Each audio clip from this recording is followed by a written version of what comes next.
Bismillahirrohmanirrohim. Assalamualaikum warahmatullahi wabarakatuh. Alhamdulillahirobbil alamin. Wassalatu wassalamu ala asrofil anbiya'i wal mursalin wa ala alihi wassobihi ajmain.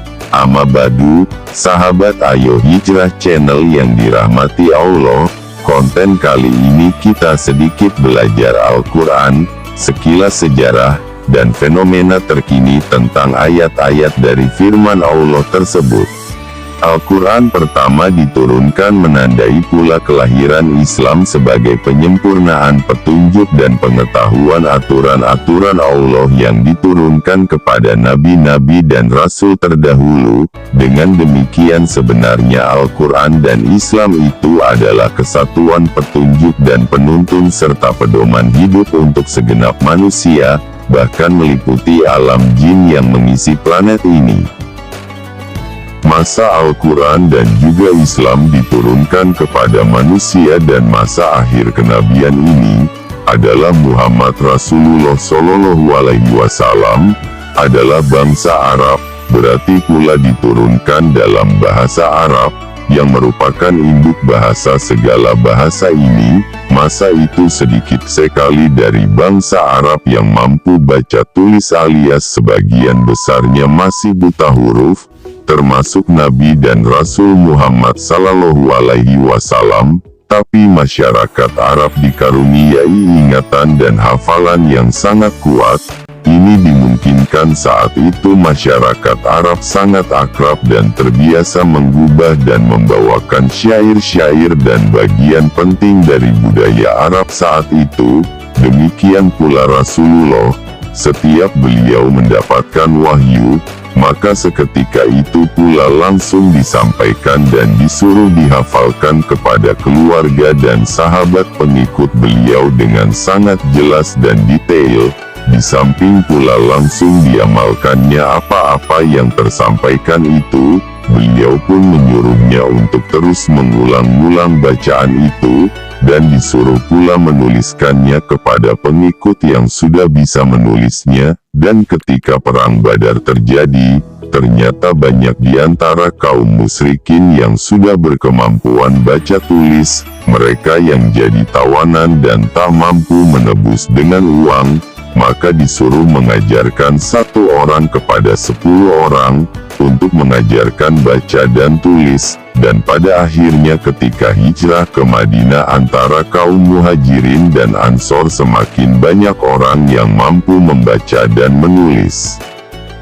Masa itu hampir semua pengikut Rasul adalah penghafal Al-Quran, dan semakin banyak pula dari kalangan sahabatnya yang pandai menulis dan membaca Arab. Dari sekian banyak sahabat Rasul ada yang berkemampuan istimewa, diantaranya Ali bin Abi Thalib, Utsman bin Affan, Ubay bin Ka'ab, Zaid bin Sabit dan Muawiyah.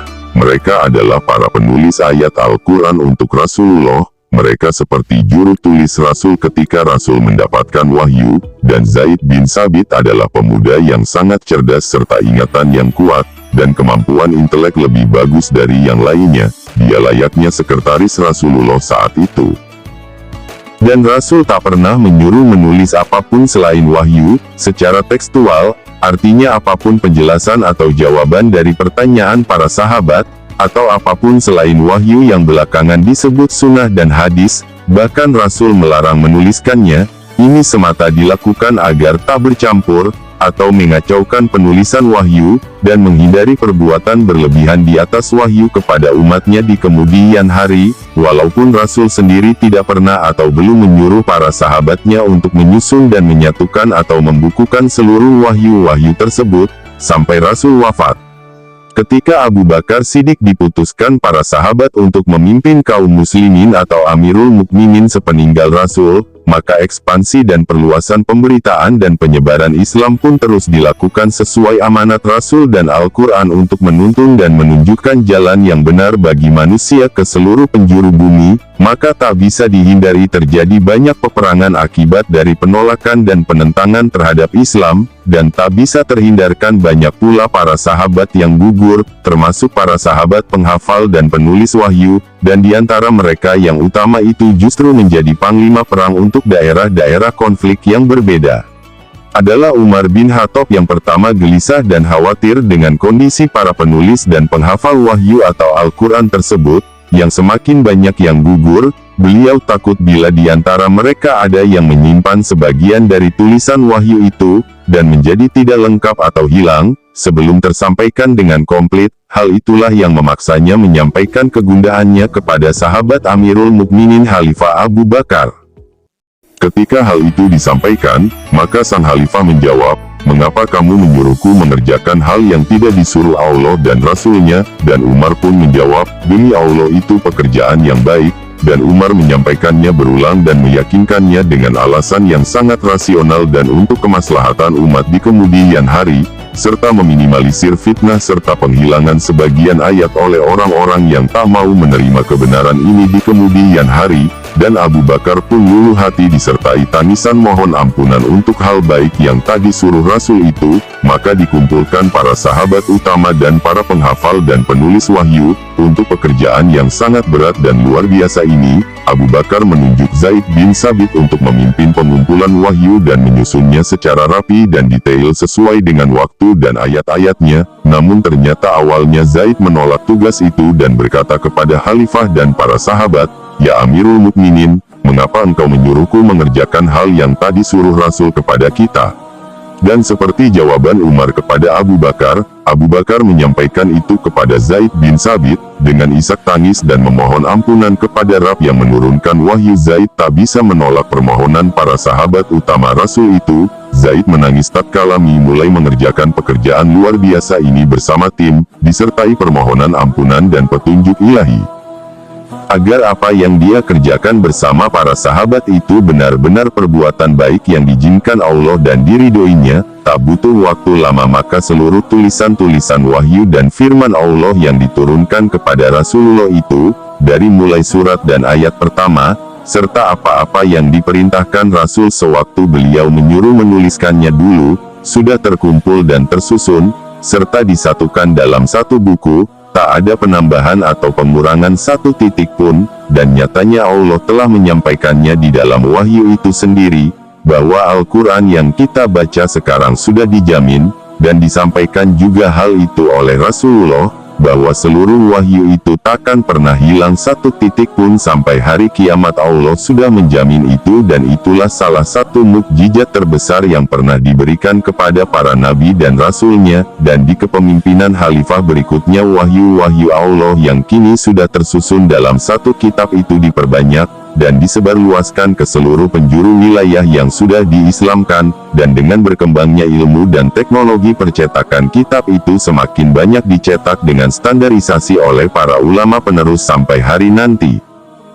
Tentang Al-Quran yang jadi mukjizat luar biasa ini, memang banyak hal luar biasa yang terjadi sampai hari ini. Dari sebuah kitab ini telah tersusun berbagai disiplin ilmu yang berdiri sendiri untuk mendukung dan menjelaskan Al-Quran, mulai dari ilmu balaghah, tajwid, terjemahan ke berbagai bahasa, tafsir, qiraat dan lain-lain, semuanya mempelajari dan menggali nilai kandungan Al-Quran lebih komprehensif. Ketika masih ada manusia yang menolak kebenaran dan mencoba ingin menghilangkannya dari permukaan bumi ini, tentulah pekerjaan yang konyol dan sia-sia, bahkan sampai perbuatan keji dengan membakarnya. Justru umat muslim hari ini seperti kembali ke pola awal zaman Rasul dulu. Kini berpuluh juta telah berdiri rumah-rumah Quran, pesantren tahfiz, manhaj-manhaj, dan kelompok-kelompok kajian, dan telah berjuta pula tercipta penghafal-penghafal Al-Quran, dan kian hari kian banyak, begitupun para sarjana dan ahli tafsir serta berbagai disiplin ilmu pendukungnya. Inilah mukjizat, tidak seperti kitab-kitab lain yang makin lama makin banyak versinya dan bahkan sudah hilang sama sekali, kalaupun ada tidak dijamin keasliannya. Tak demikian dengan Al-Quran, seandainya seluruh Al-Quran dibakar Al-Quran tetap berdiri sebab tak satu titik pun hilang atau berubah, seperti dikutip dari pidato seorang ulama Amerika di akhir video ini. Konten ini dibuat sebagai keikutsertaan kita terhadap reaksi umat Islam dunia yang tersinggung oleh pelecehan oknum-oknum manusia yang dengan sengaja mengobarkan api permusuhan dengan cara membakar Al-Quran di depan halayak ramai dan diliput media. Sungguh perbuatan keji yang sangat konyol, dikutip dari berbagai sumber oleh konten kreator. Terima kasih. Wassalamualaikum warahmatullahi wabarakatuh.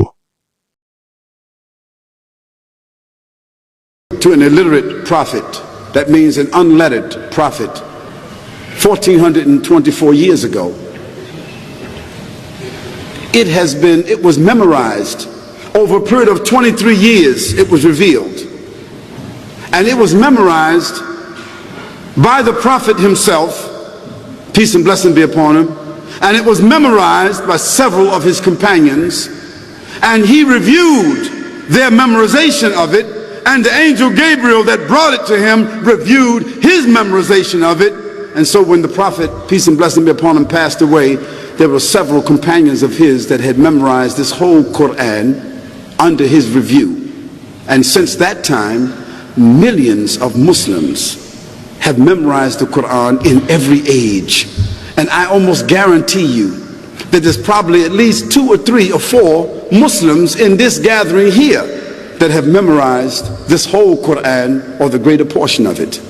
And another miracle of this Quran that cannot be said for any other book is that if all the Bibles, if all the Talmuds, if all the Hindu scriptures, all the Buddhist scriptures, if all those books were thrown in the ocean, if all those people of those religions agreed, throw them all in the ocean, and then we Muslims, we threw all the Qur'ans in the ocean also.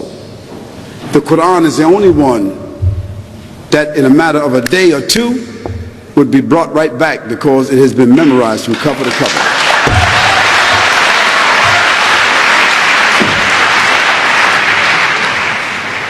No one else can say that because no one else really even agrees to the completion or what is completely the Bible or any other book.